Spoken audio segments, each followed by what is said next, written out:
Okay, class, this is the test review that you guys wanted me to give you some extra detail on. Number one, physical changes associated with Parkinson's. Just remember that Parkinson's often affects the patient's ability to eat properly and eat safely. And think about the patients that might be at high risk for aspiration. And really, this goes with number two as well. What kind of interventions would you typically put in a care plan for somebody that has those kinds of aspiration, precaution, risk? And you'll do fine with those two questions. Number three, maintenance of independence as long as possible. That goes for all these neuromuscular diseases. One of your key goals is really to, keep them functioning as long as they can, and their psychological health and emotional health is often dependent on that as well. So when you see questions that are given opportunities to allow that, that usually is going to be the right answer because that's the right goal for the patient. Early symptoms of multiple sclerosis. You should be able to find this, just kind of look through and see what, to kind of look at what do you see early and what do you see later on when the disease is very progressed, and just make sure you can pick out the differences between early symptoms. Vision and nystagmus is one of the earliest things that you tend to see with multiple sclerosis, and then there are some of the other real hyper reflexive type issues occur much later in the disease. Number five, first line drugs that are used with exacerbation of multiple sclerosis. I'm sure that you found that one of the key drugs for that was methylprednisolone, and you'll see this in terms of other things on down here for and for other diseases and things that we've talked about. Of course, methylprednisolone is a corticosteroid drug. We've talked about the effects of having to use steroids for other diseases even later on besides this type of patient. And you know that those are ones that can create quite a bit of side effects in terms of person being high risk for infection and decrease in the immune system. And so you want to be aware of that throughout this whole test, because you see that again and again. Adverse side effects to monitor for this particular drug for multiple sclerosis patients. The biggest key issue that you see with that is bradycardia, and you hopefully have found that and looked for that. And and what would you think would be your interventions? You're going to have somebody maybe on a heart monitor before you put them, give this drug for the first time. And then when you look at the next one, dealing with side effects to watch for Cytoxan and Medrol, just think about, we've already talked about the immune response is lowered with these corticosteroids like the Medrols. But Cytoxan is a chemotherapy agent, and it also decreases the immune system. So multiple sclerosis patients on this are going to be at high risk for infection. So they need to be protected from crowds. You need to always have a lot of hand washing and things, typical things that we would do to decrease their risk for infection. Then late manifestations of ALS. We watched the video of the patient that was, kind of beginning to have ALS and different ways that they were like gradually losing function. Many of these neuromuscular diseases, one of the key issues that you're really looking at as a late symptom is going to be loss of respiratory muscles, and then subsequently having to be on a ventilator. And leading into the next question, how do you have open communication about end of life with ALS patients? Because of the progressive nature of the disease, they often have some time to consider what they want. And so if a patient's beginning to open up and say something about that, you're going to really ask them, well, what kind of things do you really want? And ask them to kind of really think through that when they're ready. You don't want to send them to somebody else. You want them to have those kind of open conversations with you. And that's part of your nursing care, is to kind of help them figure out what they want and give them some information and education about some of the options. And what takes priority in care of Guillain-Barré syndrome patients? With them, we know that they have this segmental demyelination, and it really creates a situation where they have completely inadequate transmission of nerve responses down the system, and this causes paralysis beginning in the ends of the extremities and works its way up to the central part of the body. So yes, that's important that they have paralysis of functions, but when do we really get concerned about this with them and with other neuromuscular disease? Again, it goes back to, when are the respiratory muscles affected? Because these patients are going to have to be put on a ventilator, and that's a huge thing in terms of management and safety, in terms of their ability to breathe and live. Number 12, what is the most important action to be prepared for in the administration of the Tensilon test? The Tensilon drug itself actually has an antidote, and you want to make sure that you have that antidote at the bedside. And so I'll let you figure out what that antidote is and why you need it. Side effects of long-term steroids, again, we just talked about that.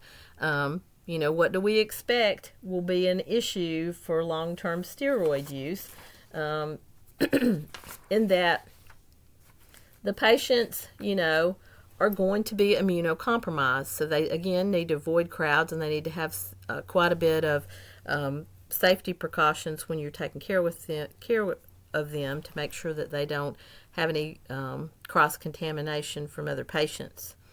The main goal for improving nutrition in myasthenia gravis, I will just bring this up when you see the word goal in general, because I think it's in more than one test question in this one, and it also is in other tests we've had, but it seems like it's begun to get more prevalent in the last few tests that we've had.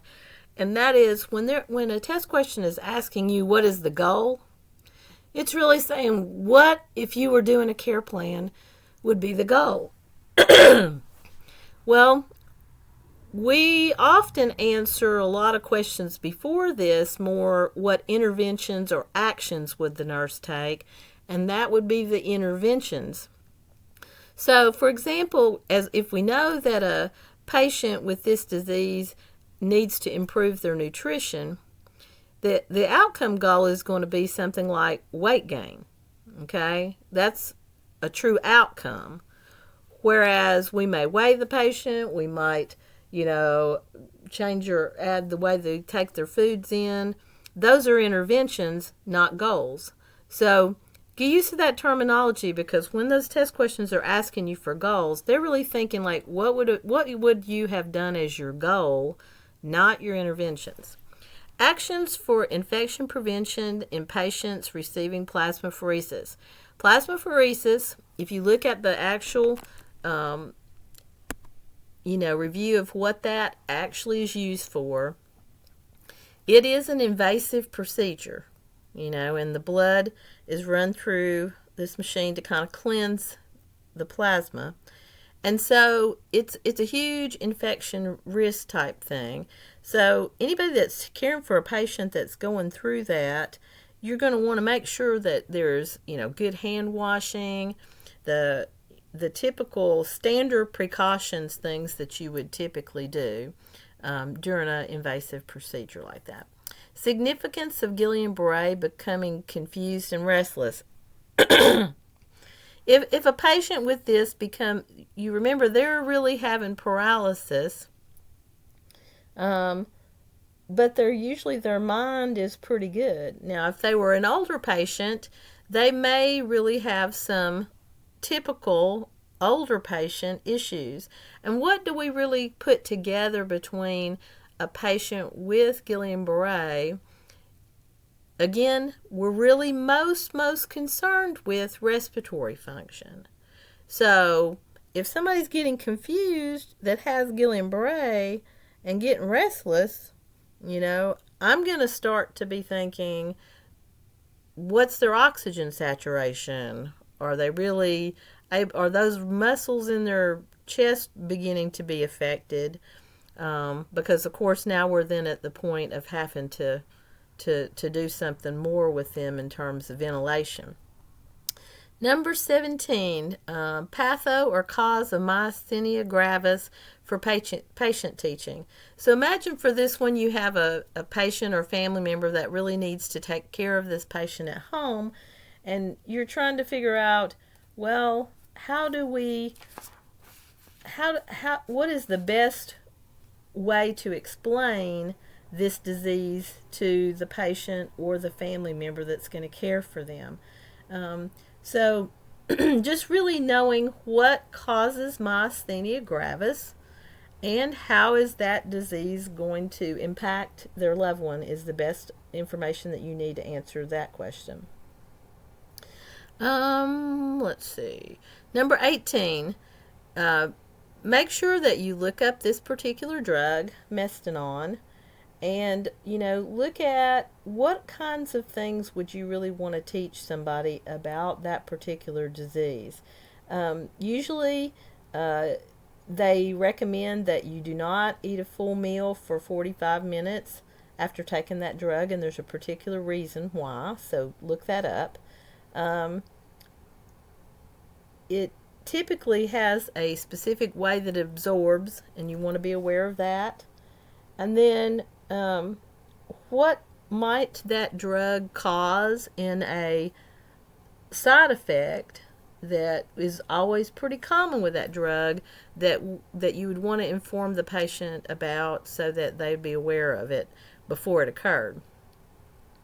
And then, let's see, we're on best actions for safe feeding of myasthenia gravis patients. So how do you really improve nutrition as your goal? The best way you can do that is making sure that you are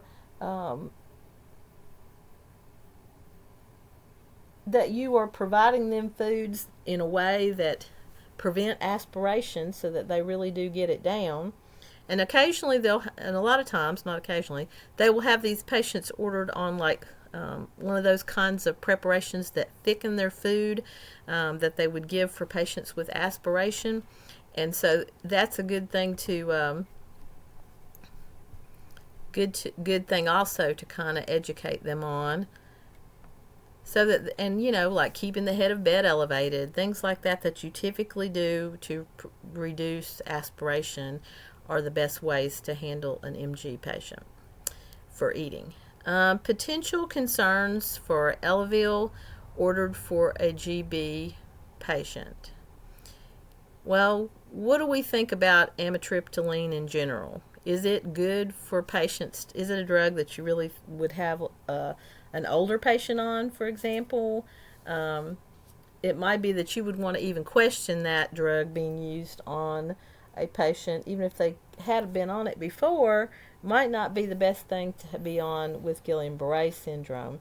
So you may want to really kind of talk to the doctor a little bit about that and make sure that that is right. Elavil can cause some orthostatic hypotension problems, and or they probably need to be on safety precautions because of the effects of that drug, and so just kind of making them aware of that.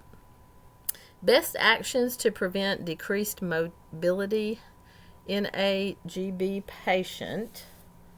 Well, we know that theirs is a pretty significant loss of function. So in a hospital setting, as this patient's been paralyzed, what do you think would be the best thing? Would it be for nursing to work with them? Or would it be best for all the rehab therapies, OT, PT, speech, would likely all be brought on board to really support this patient's recovery and return of mobility? So just keep that in mind. Use of testosterone hormone replacement for hypopituitarism in a male. That is pretty common. Just make sure that you really understand like